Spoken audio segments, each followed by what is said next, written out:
Hi and welcome to the AQA GCSE Maths Foundation Paper 3 prediction from On Maths.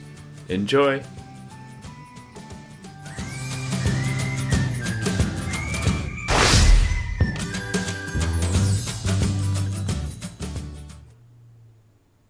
Hi and welcome to this On Maths prediction. So this is a bit of an unusual prediction we're doing, and I've talked to a few of you on Twitter and through email. I wasn't going to do a video on this because we haven't seen the AQA papers, which we have for the Edexcel.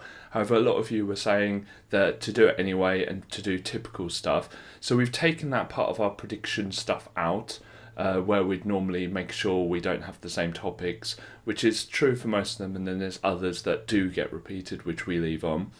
And we're just focusing on what AQA typically, the kind of topics they typically put on their calculator paper.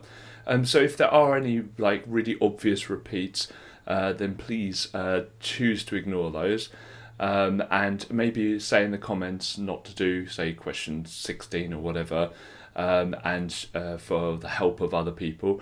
However, I think the majority of these questions, when I've run them through people who have done the paper, seem to be absolutely fine. So just a little bit of a safety or health warning on that. Don't forget that you can do these on our website. The link will come up, I think, that side now. So click on that, and it's completely for free. And if you log in or if you sign up for free, it saves your scores. There's loads of other stuff on the website as well, like team and questions. Don't forget that these are skills-based predictions. So these are the simpler questions rather than the kind of long ones. And this is just the difference we've done with our predictions this year. We've got loads of AQA papers on our website, like past predictions, which are a range of different skills, like AO1, AO2, AO3. So they have the problem solving and the real life stuff as well.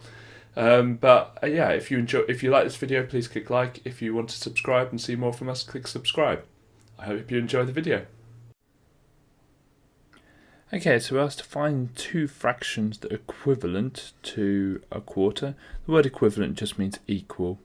So what I'm going to do is just go through these fractions and cancel them down. Now, 3/10, well, we can't really do anything with that. That's just going to stay as 3/10. On B, I can divide top and bottom by 4. So that cancels down to be 1/3. On C, I can divide top and bottom by 2 and then 2 again. So that cancels down to 3/10. So I've not found any so far. Let's have a look at D. 2/8, I can divide top and bottom by 2, so half top and bottom, and that's a quarter. And E, I can divide top and bottom by 2, and then halve it again, and then halve it again. Now, so the two fractions that are the same as a quarter are D and E. To find the range from a list of numbers, you need to do the biggest take away the smallest. So the biggest number we have is 15, and the smallest number we have is 2. So we're going to do 15 take away 2, which is 13. Okay, so for this question you need to understand what vertices are. There are three properties you'll be asked about, and that's faces, edges and vertices. Faces are like a side of the shape. You can lay your hand flat on a face. An edge you can run your finger along, and a vertex or vertices, you would hurt yourself. You'd hurt your finger, they're pointy. Okay, so for this one there are 1, 2, 3, 4, 5 vertices at the front. 1, 2, 3, 4, 5 vertices at the back. So in total there are 10 vertices. To fill in this frequency column, all we've got to find is how many 11s, 12s, 13s and 14s there are. So I'm going to start with 11, and I can count 1, 2, 3 11s. Then 12s, 1, 2, 3, 4, 5 12s. 13s, 1, 13, and 14, 1, 2, 3.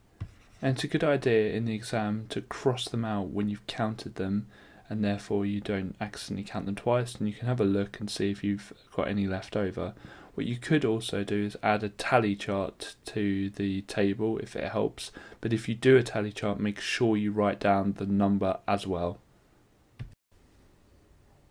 Okay, so we're asked to round to 3 significant figures. So what I'd try and do first is write the number down. Now, with significant figures, we start counting at the start of the number. We don't start counting at the decimal point. So I'm going to start counting here. And I'm going to count 1, 2, 3, and I'm going to draw a line down. Now, all the numbers to the right of that line are going to reset to 0. But before they do, we need to look at this number, and this is called our decider number. If that number that I've circled in blue is 5 or more, it means the 7 goes up to 8. If it's less than 5, the 7 stays the same. Now, because it is 5, that 7 will go to an 8. Now, be careful here. The numbers to the right don't disappear, and some students, when they've done decimal places, they think they just go away. With significant figures, you have to remember that they turn to 0. Now, they do the same with decimal places. It's just because they're after the decimal point, we don't need them anymore. But these 3 zeros here are what we call placeholders. So, for instance, if you're asked to estimate the size of a crowd, and there was 207,518 people, you wouldn't say that that was roughly 208 people. You would say that's roughly 208,000 people. When collecting like terms, it's really important to know what is a like term and what isn't. This is an x term here, and we've got another x term here. But this is an x squared term here, and this is another x squared term. Now, you can't add or subtract x's and x squareds. You can multiply them, but you can't add them or subtract them. So we're going to do the x squared first. So we've got 8x squared, take away 5x squared. That will give us 3x squared. And then we're going to do the x terms. So 14x plus 8x, which is plus 22x. And that is our answer. You can't simplify that anymore because you can't add x terms and x squared terms. Okay, so we're asked to write 5/9 as a percentage. Now, to get from fractions to percentages, what we want to do is get to a decimal first. So to get from a fraction, which at the moment is 5/9, to a decimal, all you just do is 5 divided by 9, because over just means divide. So I'm going to do that on the calculator, 5 divided by 9, and it comes up with 0.555 blah blah blah. Okay, now to get to a percentage, all we do is we times the decimal by 100, so 0.555 blah blah blah. I'm going to keep it in the calculator and I'm going to times it by 100. So times by 100, and that gives me 55.55 blah blah blah. And to the nearest percent, well, this 5 here is going to push the 5 here up by 1, so it's going to be 56%. So to get from a fraction to a decimal, you just divide top and bottom, and to get from a decimal to a percentage, you times by 100. For your exam, you need to understand the different properties of the different types of quadrilateral and their names. On this one, we're told that we have one pair of parallel sides that are one set of parallel sides. So if I draw out a shape, a four-sided shape that has one set of parallel sides, you can tell that that is a trapezium. In fact, that's the only property of a trapezium, is that obviously it's got four sides and it just has one pair of parallel sides. Okay, so for this question we're asked to construct a pie chart from the table. We've got a number of frequencies. Now the first thing to do is work out how many frequencies we've got in total. So first calculation I'll make is adding up all the frequencies, and that calculator tells me is 24. Okay, now the problem we have is a circle has to add up to 360. And at the moment, all of our frequencies add up to 24. So we've got to find out what we're going to multiply all these frequencies by to get them to add up to 360. We do that really simply by doing the calculation 360 divided by whatever the total of the frequencies are. So 360 divided by 24 on the calculator equals 15. So this 15 here, if we multiply all three of our numbers by 15, we will get the amount of degrees we need each colour to be. So I'm going to add an extra column here and say angle. And I'm going to do 14 times 15. And it's 210 degrees. 7 times 15 is 105 degrees. And 3 times 15 is 45 degrees. And let's just check this. Let's add them up. 210 plus 105 plus 45 equals 360. And then you need to plot it onto the pie chart. Now, I don't have a protractor on this, so I can't physically do it. And to be honest, it's much more helpful to physically print this out, do it on a piece of paper, and get someone to help you use the protractor if you're not 100% sure.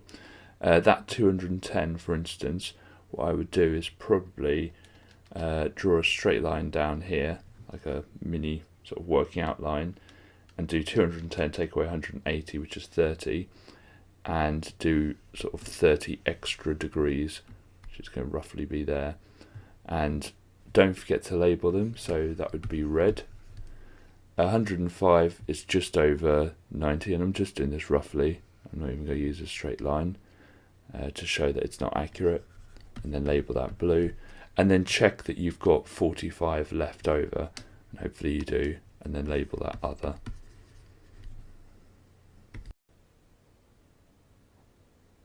So the first thing to do with this question is realise that we're looking for possible menu choices, and realise that actually instead of writing sushi and burger, we can just write S and B, and that's normally absolutely fine unless the question asks specifically to write down the words.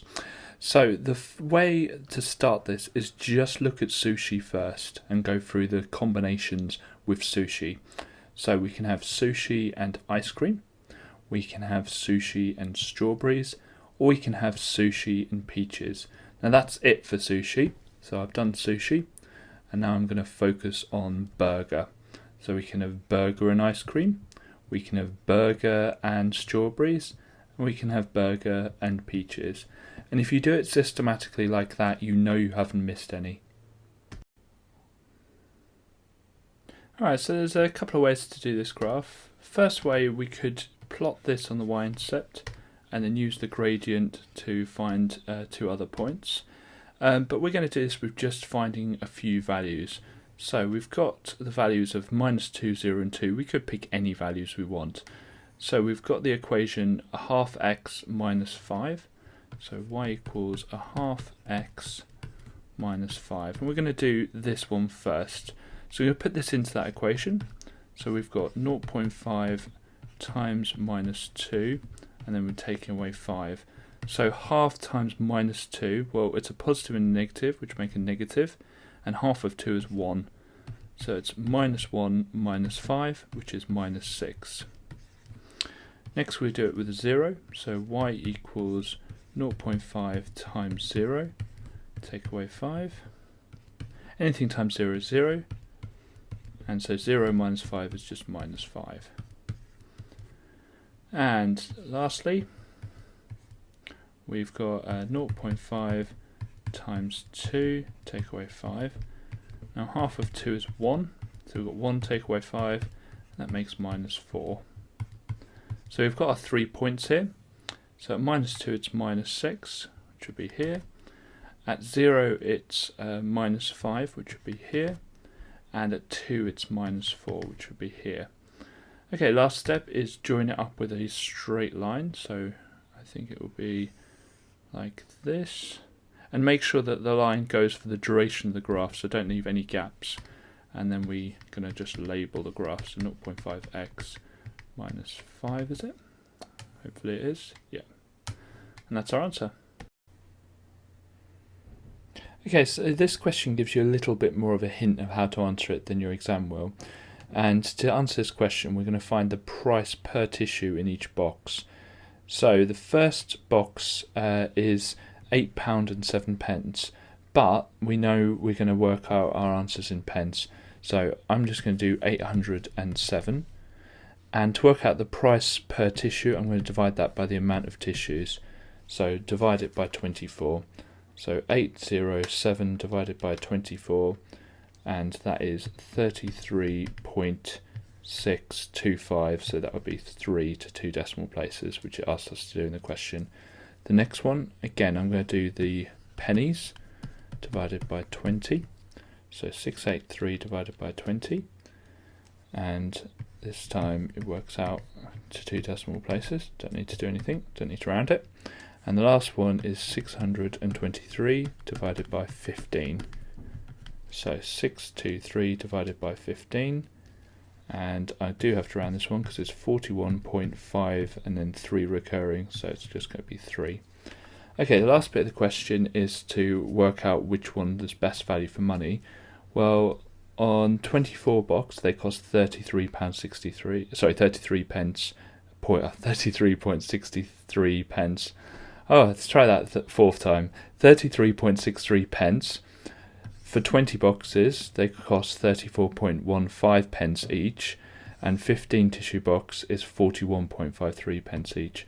So the 24 tissue box, or the 24 box, is the cheapest, or is the best value. And in your answer in the exam, you just explain that it's the cheapest price per tissue. Okay, so we have a parallelogram here, and the important thing to realise in a parallelogram is the opposite angles. So these two and these two will be equal. So knowing that, we know that this one is going to be y, and this is called x, but it's also 3y. So adding all of those up, so 6, 7, 8, altogether we have 8y. Now we know that the angles in a quadrilateral, because a parallelogram is a quadrilateral, all add up to 360 degrees. So we can actually solve that. So if I divide by 8 both sides, and the way of doing that, if it's non-calculator, is halve it again, then halve it again. So half of 360 is 180, half of that's 90, half of that's 45. So y is 45. But it says here that x is 3y. So x is the same as this one here, which is 3 times that y. So to find out what x is, we just need to do 3 times 45. Now I know 2 times 45 is 90, so 90 plus 45 is 135 degrees. So my answer is 135. Make sure for all the steps of your working out that you give reasons. So angles in a quadrilateral add up to 360, opposite angles in a parallelogram are equal, and make sure that you set all your working out so it's nice and clear for the examiner to give you full marks rather than just maybe 1 out of the 3 marks for the answer. Okay, so we're given a question with an awful lot of information, and I'm just going to make something really clear at this point.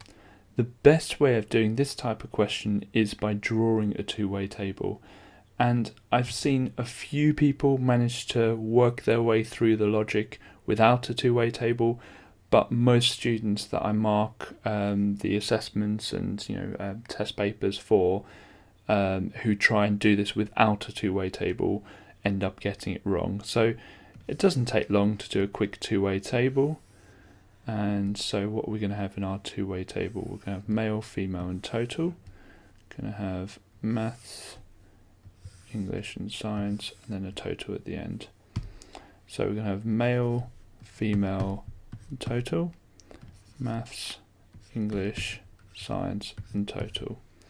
Okay, so let's try and fill in our two-way table. So we've got 115 students in total. 43, and I'm just going to tick these off as I do them. 43 of the students are male, so all of the males added together are 43. 30 of the 52 students who went to science were female, so there's 52 students in total who go to science, and 30 of them are female. 37 of the students went to English, so in total 37 went to English, and 17 females went to maths. So 17 females went to maths. And you might not have yours maths, English, science, you might have English, maths, science, it doesn't matter, you'll get the same answer. So we've got to figure out which one we're trying to find. It asks for the males who went to English. So males who went to English. So we're trying to find this box here. Now you can complete the entire two-way table, but we don't need to, we just need to find out what that number is. So the first thing I'm going to look at, I think, is finding the fact that these two here add together to make 52. So this top one, to get it equal to 52, must be 12. I can work out the fact that, is there an easier way than that? I'm always trying to find quicker and easier ways, but I'm not quite sure there is one. So I might try and figure out the fact that these three here add together to make the total at the end there. Well, we need to work out what that total is. So what I need to do is 115 take away 43, because these two here will add together to make 115. So that's going to be 72. And so I need to do 72 take away 30 take away 17, which is 25. And then to finish off, I know these two here will add together to make 37. So I just need to do 37 take away 25, which is 12. Now I could carry on and complete the two-way table, but there is no need because I've already found the answer. If I had some time later on in the test paper, I might try and complete the two-way table to check that that 12 works out. Okay, so this question asks us to find all possible integer values. Now it's really important we understand that integer just means whole number, or whole numbers, I should say. Integer is just a whole number, so we're looking for all the whole numbers that are between -2 and 4, and that's all this is saying, that x is anywhere between -2 and 4. But because this doesn't have a line underneath it, it does not include that number, so it doesn't include -2. This one, however, does have a line underneath it, so it does include 4. So the first one's going to be -1, 0, 1, 2, 3, and we include the 4, but we don't include the -2. So this is our answer. So just like fractions, with ratios, when you simplify them, you have to have integers or whole numbers. So we've got 0.4 to 6, and the first thing to do is either times it by 10 or 100 or 1000 to get rid of all the decimals. So I only need to times this by 10, so I'm going to times both sides by 10 to get 4 to 60. Don't forget to times both of them by 10. Now I can simplify that a little bit further. I can halve both of those to make 2 to 30, and I can actually halve them again to make 1 to 15. Now if you found a different method to get 1 to 15, that's absolutely fine. I could have divided the 4 and the 60 by 4, and that would have got me there a little bit sooner. I could have divided the first decimals by 4 and then times them by 10. There's loads of different methods of doing it. As long as the answer is 1 to 15, then you're absolutely fine.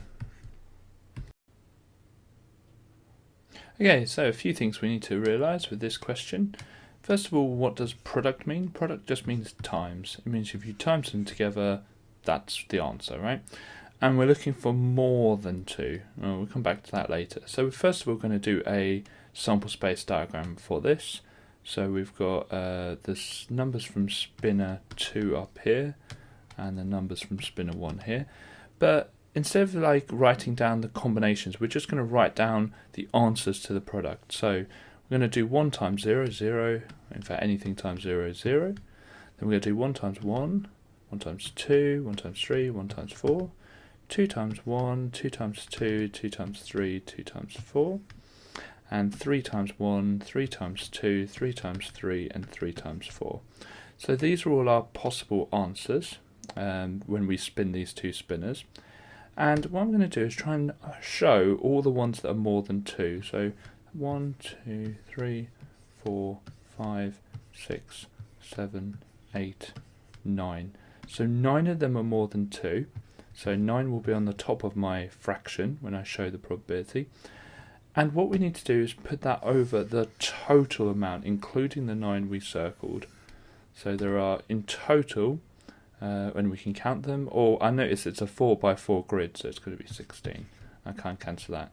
Now be careful, really common mistake is these two, because it says more than 2, those don't count.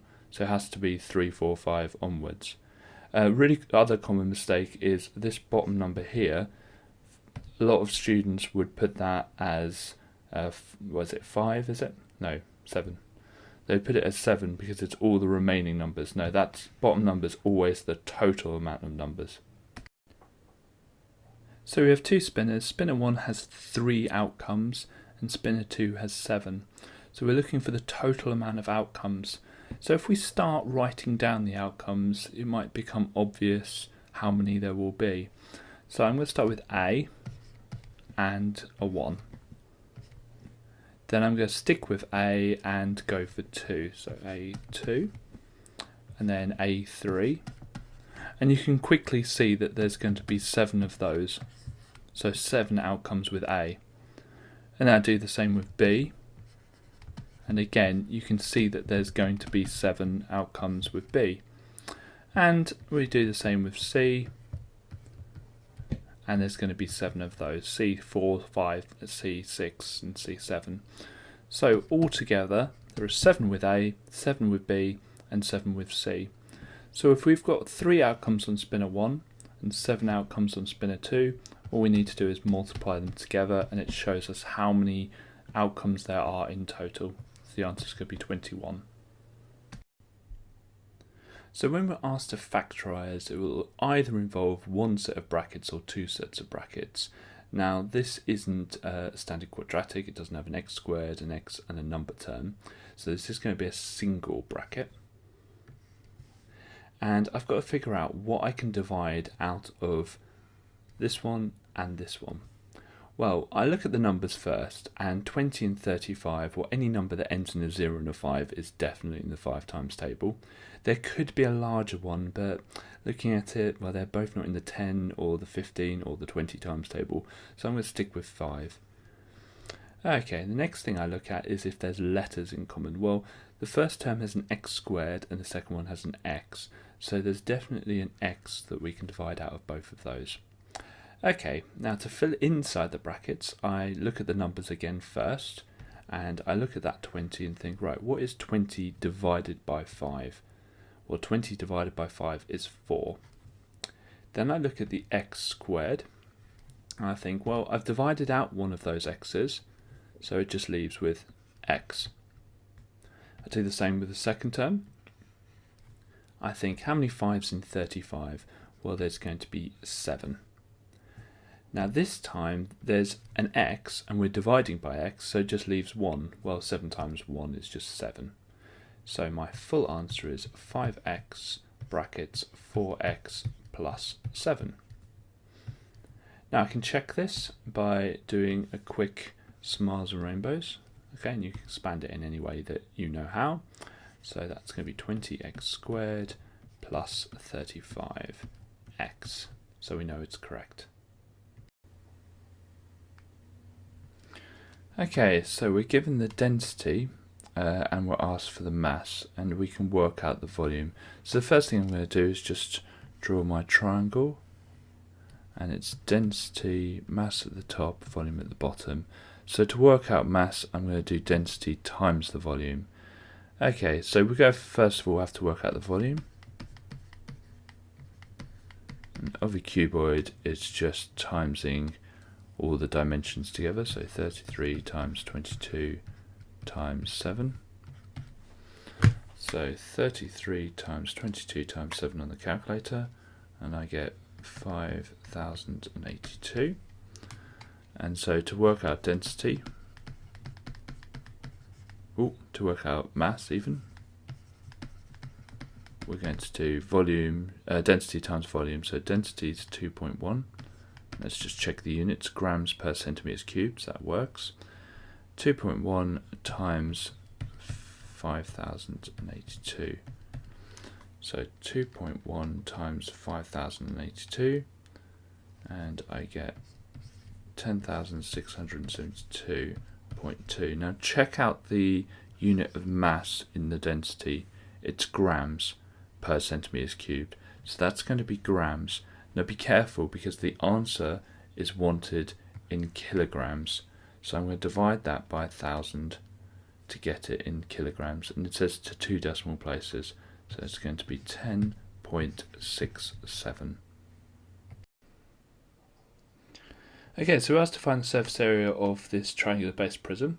So we work out, first of all, for surface area, it's if you wrapped it up with wrapping paper, it would be the area of the wrapping paper you'd need. So we've got to figure out what shapes are in this triangular based prism. Well, we've got a triangle at the front here, and the same triangle at the back.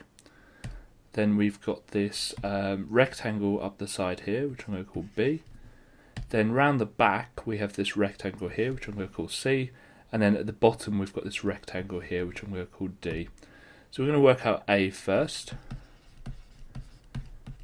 And to do that we do half times the base, which is going to be 12, times the height, which is 9. Okay, on the calculator. 12 times 9 divided by 2, which is 54. Okay, now I'm going to do that twice because there's 2 triangles. Right, area B. Now the width of that rectangle is 23, and the height of it, it says at the back here, is 15. So I'm going to do 23 times 15, which is 345. Then area C. Now area C is going to be 23 wide, but this time I'm going to times it by 9, because it's the height of the rectangle there. So 23 times 9, which is 207. And then area of D, which is the rectangle at the bottom. Again, it's going to be 23, but this time by 12, because there's 12 at the bottom. So 23 times 12 is 276. Then to work out the surface area, I'll just add all of these together. So what's that going to be? So 54 plus 54 plus 345 plus 207 plus 276, 936. So the surface area is going to be 936.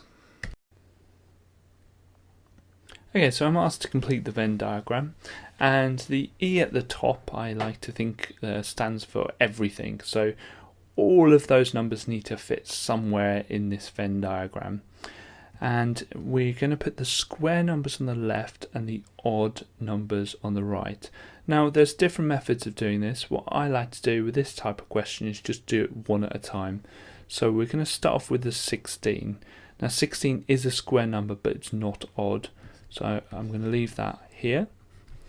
75. Now 75 is not a square number, but it is odd. So I'm going to put that there. Now 1 is a square number and it's odd, so that's going to go in the middle. 4 is a square number, but it's not odd. 28. Now 28 is not a square number and it's not odd, so that's going to go out here. 9 is a square number and it's odd, so that's going to go there. 93 is not a square number, but it is odd. And 2 is not a square number or odd, so that's going to go on the outside here. And I like to just add them up, find out how many numbers we've got in our Venn diagram. So 1, 2, 3, 4, 5, 6, 7, 8. And find out how many numbers we should have. 1, 2, 3, 4, 5, 6, 7, 8. So we haven't missed any, because it's quite easy with this type of question to miss a number out. Okay, so for this question, we need to change this so that it's 1 on the left-hand side. So we've got to think, right, how do we get that 1? Well, we get that 21 and we divide it by 21. And if we're dividing the left-hand side by 21, we've got to also divide the right-hand side by 21. So we get our calculator out and we type in 4 divided by 21. And we'll write this as a decimal, 0.1904 blah blah blah. And it says it wants it to 2 decimal places. So our answer is going to be 1 to 0.19. Okay, so in this question, you might think that to get the answer to this, you do 40 divided by 5 to get 8, so you divide that by 5 and you get 1 machine. The problem is that doesn't make any sense. If 5 machines take 40 minutes, that's almost an hour to make 1 toy, then what, 1 machine's going to do it in 8 minutes? It just doesn't make sense. And a question like this that doesn't make sense, if one increases, the other increases, is an inverse proportion question. Now there's an advanced way of doing it where you work out the formula and you do it that way. I'm going to show you a slightly different way that's maybe easier for some people. So if you think about the machines, which is one variable, and the time, which is the other, and we've got 5 machines and it takes 40 minutes, then if we times those together, we get something which I'm going to name machine time. Okay, I've just made that up. So 5 times 40 is 200. Now that 200 there is really special because that 200 must always be the same. The machine time must always be the same. So it says we want to do it in 8 minutes. So I've got to think, right, what times 8 is 200, because machine time will always be the same. So I get my calculator and I'm going to do 200 divided by 8, and it's 25. So let's check that. 25 times 8 is 200, so it works. Now that is the answer, that we would take 25 machines. Let's just check if it makes sense. So 5 machines take ages, they take 40 minutes to make a toy, yet 25 machines take only 8 minutes to make a toy, so that makes sense. You'll notice that we've divided that by 5, but we've times this one by 5, and that's the way inverse proportion works. As you divide one of them, you times the other. Okay, so to do this question, I'm going to start off with a number line, and I'm going to put the number given to us in the question in the middle, so 89.6. Now it says it's the nearest tenth of a second, so what I want to do on the left hand side is put the next number down. So what could it have rounded to if it was slightly less? Well, the next one down would have been 89.5, and the next one up on the other side would have been 89.7. Now to find the bounds, we just find the halfway points, and this left hand one will be the lower bound, the right hand one will be the upper bound. So that's going to be 89.55 and 89.65. Now it says it wants it as an error interval and use t for the time. So we put t in the middle, then we put the greater than sign on the left hand side, and then just the normal inequality on the right hand side. Now these two signs here will always be the same. Okay, so when you're asked to do an error interval, it's that way around. So we're going to do our 89.55 on the left hand side and 89.65 on the right hand side. Now the reason why the inequality has an equals underneath it on the left hand side is it can be 89.55 and still round to 89.6. The reason it doesn't have one on the right hand side is 89.65 would have rounded to 89.7. So if you just remember, the things in the blue circles are always that way, and the letter it asks you for, just put in the middle.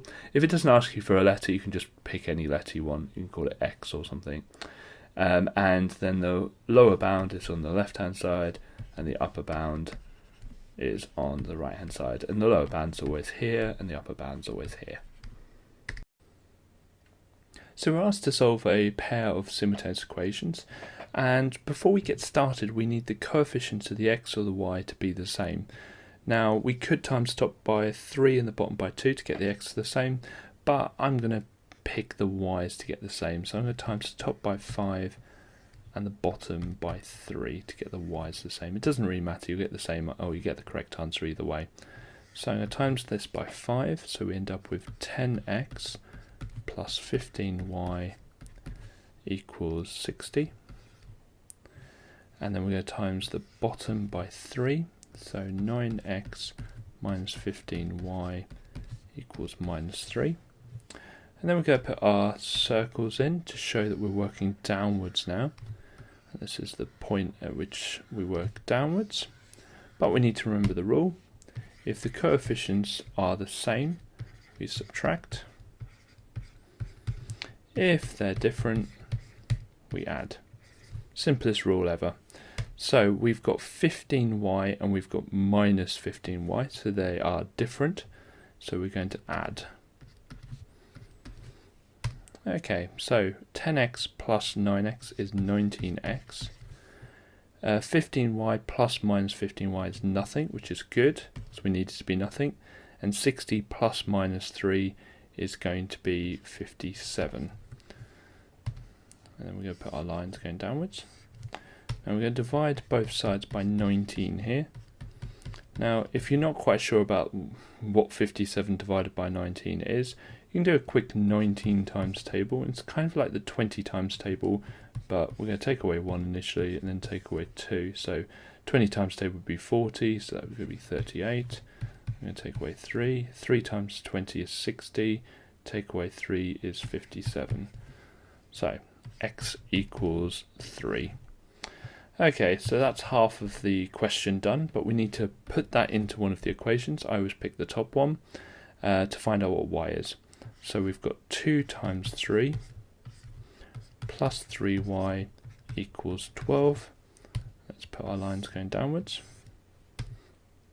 So 6 plus 3y equals 12. Take away 6 both sides. 3y equals 6. Divide by 3 both sides. And we've got y equals 2. Now we can check that by putting it into the second equation. 3 times 3 is 9. Take away 10 is going to be minus 1, so we know it's correct. Now I'm going to be using the multiplier method for this question, but you might have a different method, and if it's working, stick with it. Okay, so to use the multiplier method, we need to work out what we're doing. So we're increasing by 1.6% because it's a savings account, and if your money goes down in a savings account, you wouldn't be happy with it. So to use the multiplier method, you start off with 100%. You do what the percentage, or you add or take away the percentage depending on the question. Here we're adding because it's going up by 1.6%, and we're going to end up with 101.6%. Then you work that out as a multiplier, and to do that all you do is you divide by 100, and all you're doing is converting it to a decimal. Multiplier is just a posh way of saying decimal. Okay, this is now our multiplier.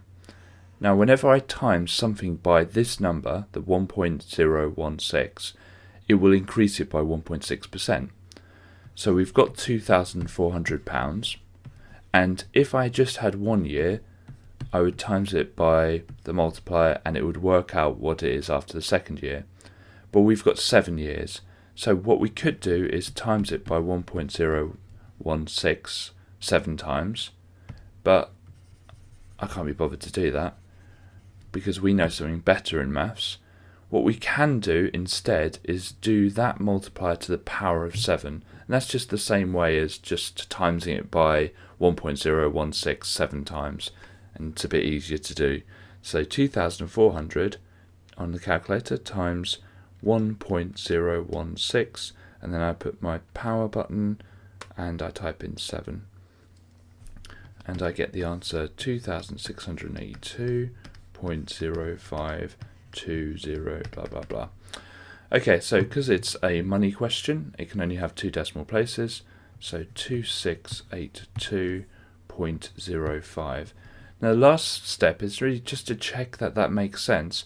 Well, we're in a savings account for 7 years, we've put in £2,400 and we've got out after 7 years 2,682 roughly, so 2,600. So we've made £200. Now the interest rate, the 1.6%, is quite a low interest rate, so we wouldn't expect very much money. So about £200 is about right. So you can always just check your answer to see if it makes sense. If you ended up with less money at the end, then alarm bells are ringing. Now this question can seem a bit daunting because it's talking about bearings and yet it doesn't give us a single angle. But whenever you are given a question on bearings and there's not an angle, then really you should be thinking, is this trigonometry? Now trigonometry is grade 5, so it's the hardest on the foundation paper and actually quite difficult on the higher paper as well. So let's have a look at how we use trigonometry with bearings. First thing to notice is what we're asked for in the question. Well, it says work out the bearing of Freetown from Gamley. So we are at Gamley and we're working out the bearing of Freetown. So we're going clockwise from north. So we're working out this angle here. Now, we can't work out any of those angles on the right hand side really, but we can work out this angle here is 90 degrees, and the reason we know that is because it says the hiker walks west, and the angle between north and west is 90 degrees. So we know we've got 90 there, and if we knew this one here, then we could add it to 90 degrees and take it away from 360 to work out the green bearing. So it's this red angle that we're looking for, which I'm going to call x. So we go use trigonometry. So first step with trig is to label the sides. Well, the marked angle is the x, so the opposite here, and we've got the adjacent here, because we've got the 90 degrees here, because the angle between west and south is 90 degrees, and we've got the hypotenuse here, which we don't need. Then I do my SOHCAHTOA,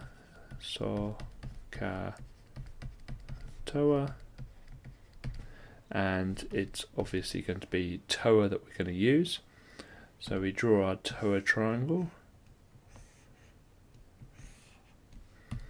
So tan, the angle, which is x, equals, and then we've got the opposite, which is 50, over the adjacent, which is 65. Now whenever you've got tan x equals, what we need to do is we need to inverse tan both sides.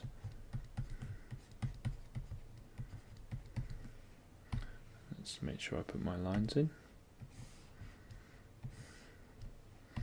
Inverse tan both sides, and so we get x equals inverse tan of 50 over 65. And we've got loads of videos on trigonometry, so if you're watching this, not really understanding what we're doing, then maybe have a look at some of those videos. I'm going to type that into my calculator, and it says x equals 37.56885 blah blah blah. Okay, so we're going to add that to the 90 degrees, and we're going to take it away from 360, so we'll write that down. So 360 take away the 90 plus 37.5685 blah blah blah. Okay, so I'm going to type in 360 minus brackets 90 plus answer, close brackets, and it gives me the answer of 232.431 blah blah blah, and I'm going to just write that down as it says Tyrrhenius whole number, so it's going to be 232 degrees as my bearing. And the last thing is just check that that makes sense. Well, I know 180 degrees will be here, so it's more than 180 degrees, and I know this one here would be 270. So we're looking for an answer between 180 and 270, so we know that's probably going to be correct. Okay, so we've got an athlete and 2 hurdles, and if he jumps the first one, the probability of him jumping the second one will change. So it's a conditional question, and we're asked what's the probability he will hit one hurdle. Now 1 hurdle does not mean 2 hurdles. 1 hurdle means exactly 1 hurdle, so you've got to be careful with the question. Okay, so we start here, and if he jumps the first one, then we're looking at him hitting the second one because he has to hit a hurdle. So we're looking at him hitting the second one. If, however, he hits the first one, he can't hit the second one, otherwise we'll end up hitting 2 hurdles, and it says it will hit 1 hurdle. So he has to jump the second one. So he's either going to hit the first one or the second one. Okay, what we need to do next is work out the probabilities he will jump the first one and hit the second one. So we just get the 2 fractions and times them together. So that would be 4/70. No need to cancel at this point. Okay, and let's work out the probability you hit the first one and then jump the second one. So that's 3/7 times 10/13. So that's going to be 30, and then I could do this in the calculator or just do it in my head, over 91. Okay, now we're either going to end up here where he's hit the second one, or here where he's hit the first one. The word "or" in probability means add.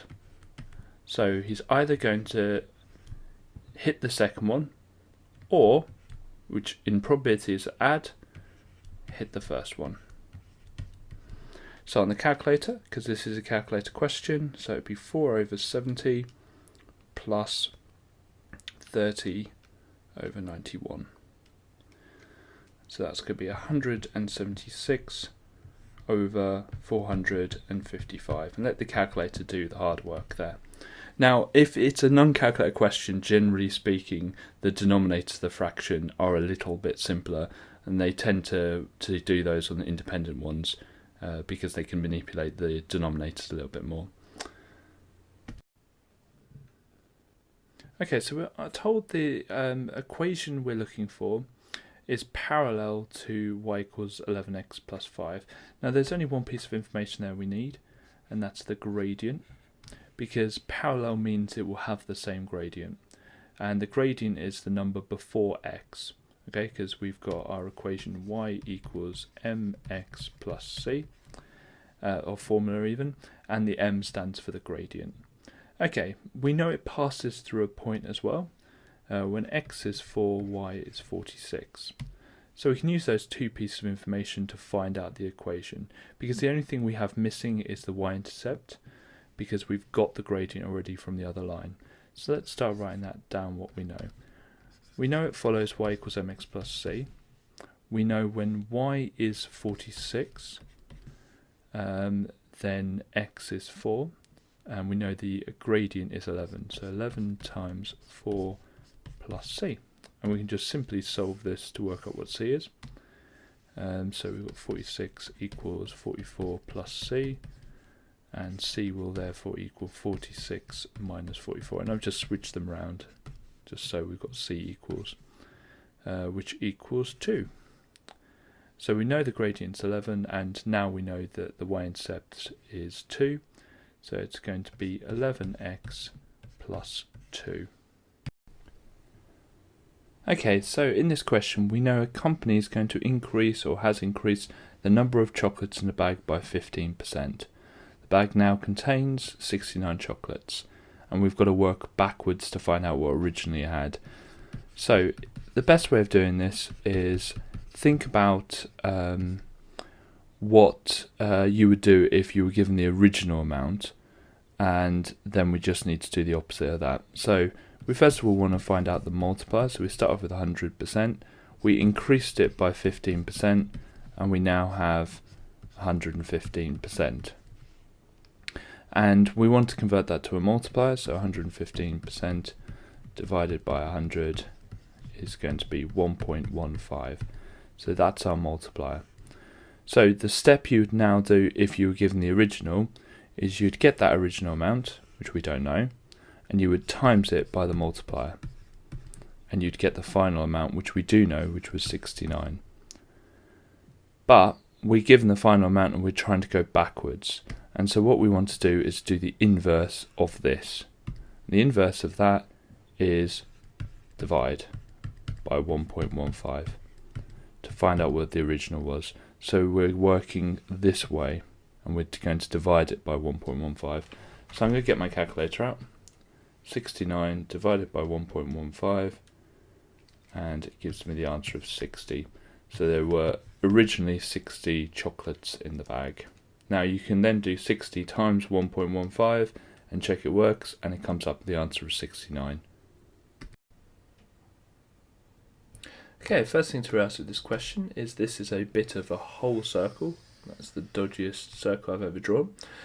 So it asks for the area of the sector. Now this bit here, which I'm going to shade in yellow, is called a sector. A sector is a slice of the pizza of the circle, and it asks us for the area of it. So I'm going to start off with, to work out the area of sector, I'm going to work out the area of the circle, which is pi times r squared.